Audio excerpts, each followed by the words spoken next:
This is Future Talk. Future Talk. Future Talk with Omnial Saleh and Hani Balkis.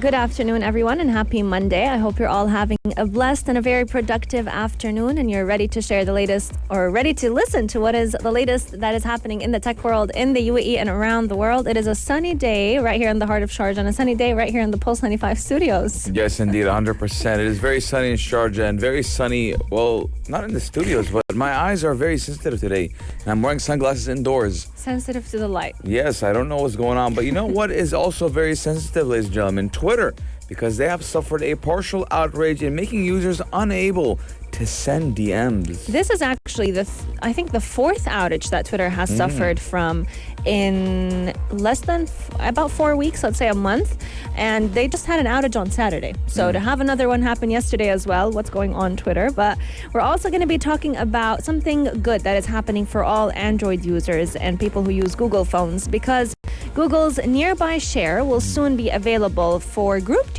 transfers. So people can actually airdrop to multiple people at the same time. Yes, and we all know Albert Einstein, right? Well, we're talking about an AI-driven audio clone that is going to give a voice to Einstein. So if you don't know how Einstein sounds, well, soon enough you will be. Yes, indeed. Coming up on the show as well, one of the most interesting gadgets that I have ever laid eyes upon. Because it's a literal eye that is watching you wherever you go. We're going to be talking about a webcam that looks like a real eye. It even feels like a real eye. It has artificial skin that is very similar to what we would find on human beings. Will it be as effective as we think it is? And would it be something that you would go ahead and use? Yes, and if you like apples and you're hungry, you know, it's about to come suhoor time, and you want to order some or suhoor, yeah, right?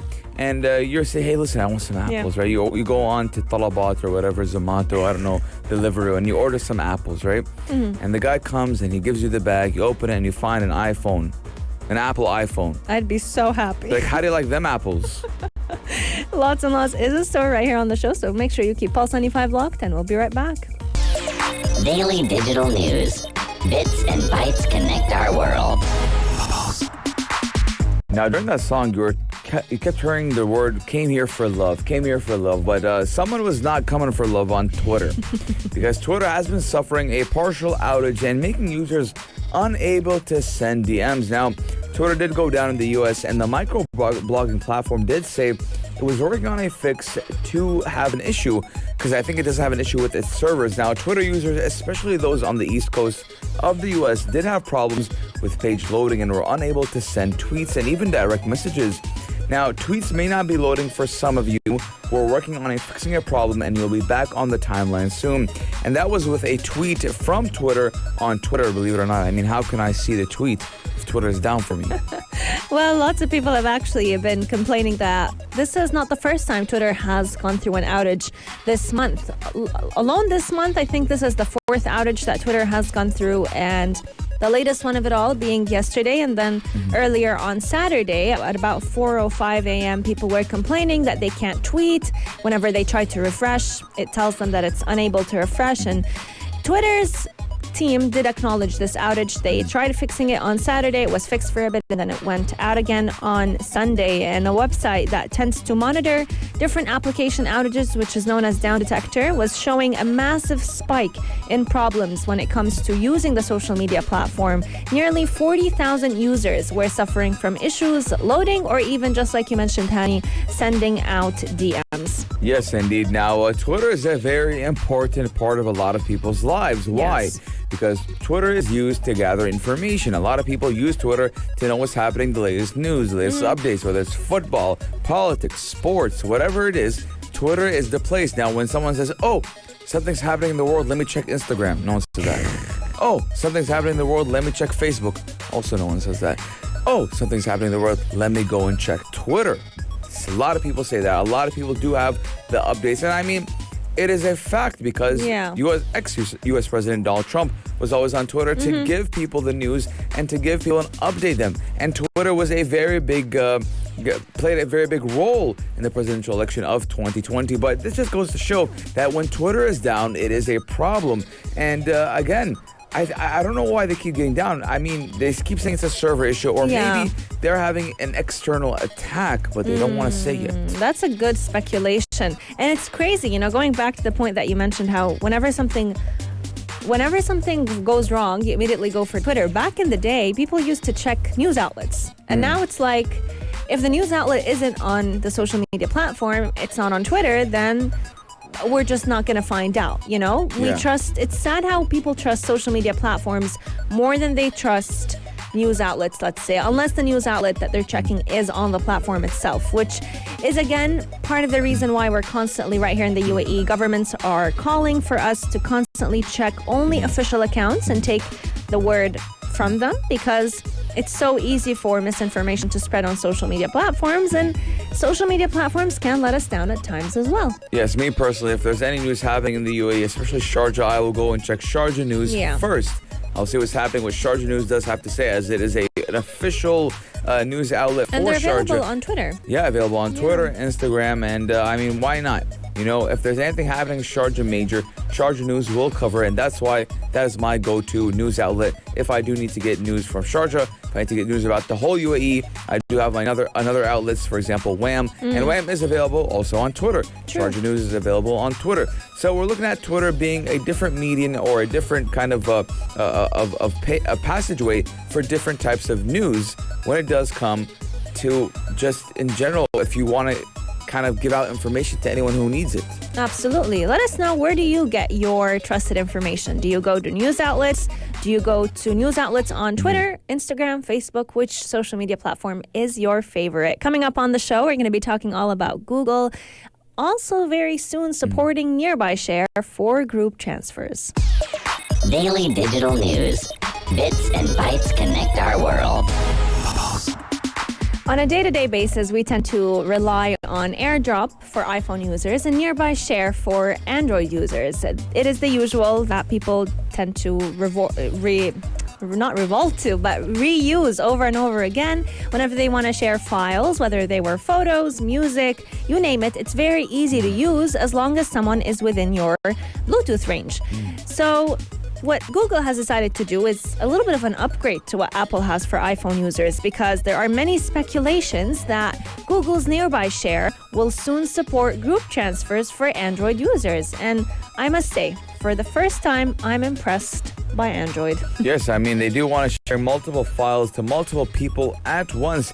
They also did say that Google is changing the feature's device visibility policy to allow you to share files with anyone nearby rather than only with nearby contacts. And this feature is already implemented in Apple. You can share it to anyone in your vicinity who is in your connectivity. But with Google, you didn't have that. But now with Google Play Services version 21, 15, and 12, we will be actually seeing that, and we will be seeing to get the group transfer feature working. And we will also be seeing a few changes to the device visibility policy settings, which I do think is very good. Why? Yeah. Because that way you'll have more of a flexibility wise when it does come to sending files to people who have Android. If I have an iPhone, anytime, most of the time, back in university, I'd be like, hey, I'll airdrop you this PDF, I'll airdrop you this. When I have my laptop, I'll airdrop something from my laptop to someone else's laptop. So having this type of feature with the Nearby Share is very important, especially to a broad number of people in a group. 100%. But what I think is a little disappointing is that Nearby Share will support connecting to a maximum of 4 other devices, but it can only transfer to one device at a time, which is different than what we see with iPhone. If I'm not mistaken, with iPhone, you can click on multiple devices at once and it will be sending it all at the same time. So it's sad that it's only 4. Why not more? There's just a lot of hindrance when it comes to using Nearby Share in Android, but it is a good step towards the right and on the right path. And there are a lot of hints that have been given to us over the past few months that do show that there will be a group support coming to Nearby Share. The feature is not yet available, but you can go ahead and test it out on version 21, 15, 12 of Google Play Services. And it does seem that a lot of devices have already been using it and loving it. Yes, indeed. Now, I do believe this would be very good and very handy if you have a gathering and you just took 400 pictures of you and your friends, and then you're like, hey, send me it.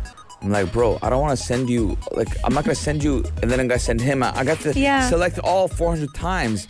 But now, what you have to do is just select once and you send it to the 4 people and let the 4 people others send them to other 18 people. Who cares?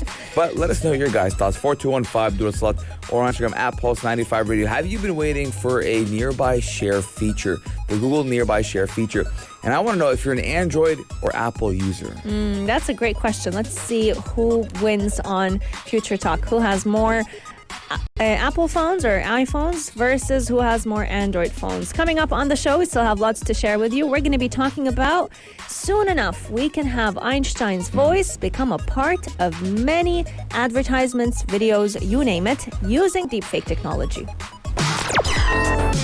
Gadget of the day. New tech you might want to play with. Pulse 95. This is the story I have been waiting so patiently to talk about because it's one of the gadgets that it caught my attention, but Caught my eye. It caught my eye. That's the one I was looking for because it's a literal eye, honey. We're talking about a webcam that looks like an eye and it keeps an eye on you and everyone else in the room. It's freaky to say the least. It's very, very creepy. The feel of the webcam itself is very realistic, so it feels like human skin, artificial human skin. There's even little hairs that are there to showcase the eyebrows. There are eyelashes, a green eyeball, a pupil. No, thanks. You name it, and it sits there. It's one eye. It sits on the edge of your laptop, edge of your desktop, and wherever you look, it looks at you. No thanks. It's creepy, isn't it? I mean, it looks cool because we have the technology to mimic a whole eye and eyebrow and eyelash and eyelid and everything. Looks around. And it will detect you when you're moving around your home. Have that webcam in, but at the same time, I mean, it's an eye. I think it's a very cool way to have your Zoom meetings. If you feel lonely, just get a webcam like this and bam, you have company right near your eyes, quite literally. Creepy, man. It is very, very I'm creepy. zooming into the eye and the eye's looking back at me. Now, I mean, a lot of people obviously do think this is cool, just like Omnia. Yeah. Right? And I mean, I do understand it's cool, but to me, I mean, it just feels weird because I stay up to like 4 a.m., 5 a.m. and just have it like looking at me, you know, like sleeping on the side of my monitor and looking at me. Like, hey, what you doing?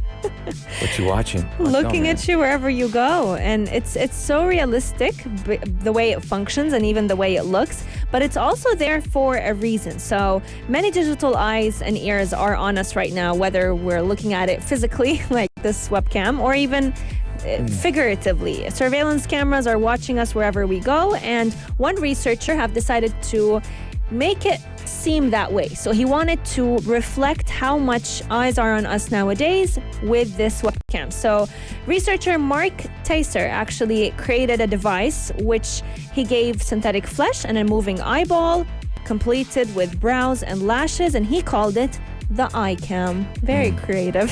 Very, very creative. It's not like it actually means eye cam, webcam. I mean, now a lot of people are saying because of the pandemic, human to human interaction. I mean, I don't really care how long I go without human interaction. I'm not gonna put an eyeball on my desktop or my computer or whatever. I mean, it's kind of weird.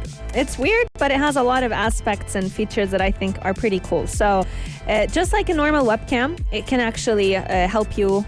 It helps transfer your image to any of your Zoom meetings. It also has very high decision and interpretation. So just like the brain, this device can actually interpret what's happening in its environment. So it has computer vision algorithms that can detect any relevant features and interpret what is happening. And this is exactly why it follows you. So let's say you moved your position, this Eyecam will actually move its pupil, which has the camera in it, to get the right angle of your face on the screen.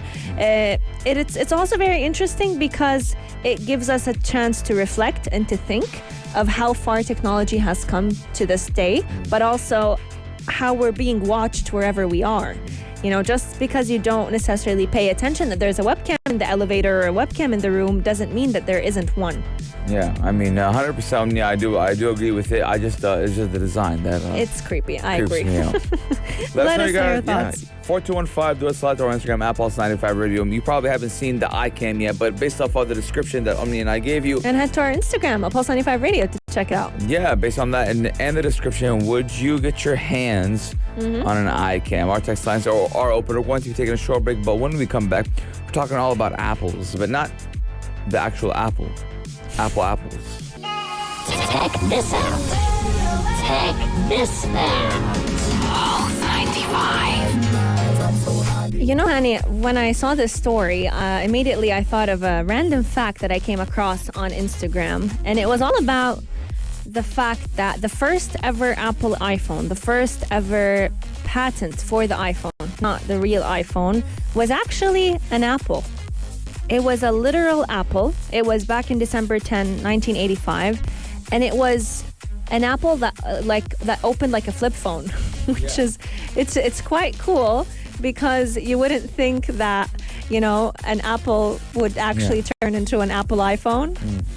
I mean, I'm looking at it, and it does look pretty cool, actually. And I think if this was actually sold, yeah, it would make big bucks. It's like a half-eaten apple in a flip phone format. I don't know why. It's half-eaten? Yeah, it's like not a half-eaten, like a bite. It looks just like the Apple logo. Yeah, it looks like the same thing. You got I wish I had it, to be honest. I don't know why they didn't go like those through with bubble it. Gums. Yes. You eat the bubble gum? I don't know why Tim Cook didn't go through with it. Steve Jobs. Steve Jobs Yeah. didn't go through with Tim it. Cook was a little boy. Yeah. It's sad, but you know who else made the most out of apples? An order of apples? One man in the UK. Yes, a man has placed an online order for apples and has found an iPhone inside, and that was happening in the United Kingdom. Now, in an unexpected event, a UK resident who made an online purchase of groceries, including apples, received an Apple iPhone along with his supplies. Now, the 50-year-old, who goes by the name of Nick James, was gifted a free iPhone SE as a courtesy of an online reward scheme for customers of the UK-based supermarket chain Tesco. Now, I'm not from the UK. I've never been to the UK. I've been to the UK. I mean, I don't consider it as it was a transit. Yeah. But the number one thing I hear is always from people who live in the UK. Tesco. Yes. They love Tesco so much. It's like Sharjah Co-op and Spinneys and like Carrefour. Jamaica. I mean, it's a huge supermarket chain. It's not even a supermarket. It's like a warehouse. Yes. And before people go and start ordering apples, this is not something everyone is going to get. No, you don't get a free iPhone SE with every order of apples, sadly. But this guy, Nick James, did, because he basically orders a lot from Tesco, and over time his points added up, and when he went to go ahead and do the click and collect order, he had a little surprise in that bag of apples and other groceries that he bought. He got an Apple iPhone SE, and what made him excited is that he was actually going to be giving this iPhone SE to his son, and his son was also excited. But the UK-based supermarket chain Tesco actually randomly selects shoppers for that promotional reward that basically gives an item that someone wants through any order of groceries that they go ahead and make. Now, I wish I got a free iPhone SE. I wish I got a free iPhone. Anything. I always have to pay for my iPhones. I mean, I wish I go and say, hey, I want an apple. I want an apple. Have you ever tried apple with peanut butters? I love apples. Yeah, and you order apple, you order some peanut butter, and they're like, hey, you ordered it online, right? You're social distancing. Here's your reward. Here's a brand new iPhone SE. I mean, I think his son is the one most excited about it. But I mean, this goes to show this is a very smart marketing campaign. Yeah. And it's called the Super Substitute Scheme, and does aim at replacing a particular item within a shopper's cart with a surprise gift for randomly selected customers. And the original item will be also retained in the cart. I mean, it's pretty cool. Have you ever won something with like a draw, a lottery, I don't know, a gift at a supermarket? Once. What? Here. At Sharjah Broadcasting Authority. Oh, okay. What did you win? 1,000 dirhams. No way. Yeah, this was back in 2018. That is so cool. Yeah, I won 1,000 dirhams. It was a Ramadan riddle, believe it or not. Or I think, it was pre-Ramadan riddles, That is so nice. And they asked a question, and I wrote onto it. And I gave it to them, and then at the end of the day, like, hey, Hani, you won 1,000 dirhams. No way. That's awesome. It's amazing. Well, times have switched, and now we are giving people a chance to win some cash with Ramadan riddles. Evening Karak, 8 to 10 p.m. Aisha Al-Mazmi and Mikhail Atiya are going to be giving you a chance to win 500 dirhams in cash if you text in the right answer to 4215 do or ittisalat. It's a very easy question, but a very intelligent answer. We don't know what the answer is yet, but I've been thinking about it all day. And I really want to know the answer because I got yesterday's right. Yeah, well, ladies and gentlemen, we're getting a lot of text messages, right? And the question one more time, for the one time, right, is that what's inside and outside? It gives you light but doesn't let you hide. What is it? What's inside and outside gives you light but doesn't let you hide. I thought it was the sun at some point. The cops. Is it the cops? Yeah, what you gonna do when they come? Bad boys, bad boys. I forgot. I mean, it's just an amazing song. But ladies and gentlemen, we do have to open the airways for halftime show. The only place to be at 3 T-minus 5 minutes. The Umar Dude is giving you everything you need to know about what's happening in the sport, fitness, and anything related to your physical health. And it is a time when we all need to be taking care of our physical and mental well-being. We want to wish you a blessed iftar. I know iftar there's still some time to go for it, but it's not bad. Only 3 hours and 30 minutes left. Only? Yeah. Some time. But we want to wish you a blessed iftar and a very, very yummy one. Make sure you keep on texting your answers so that you can get a chance to win 500 dirhams. Future Talk team, we'll see you once again tomorrow. Same time, same place from 2 to 3 p.m. Only here on Pulse 95. If you liked this episode of Future Talk, drop a like and subscribe. Pulse 95. Be sure to follow us on Instagram for all our daily updates and top stories.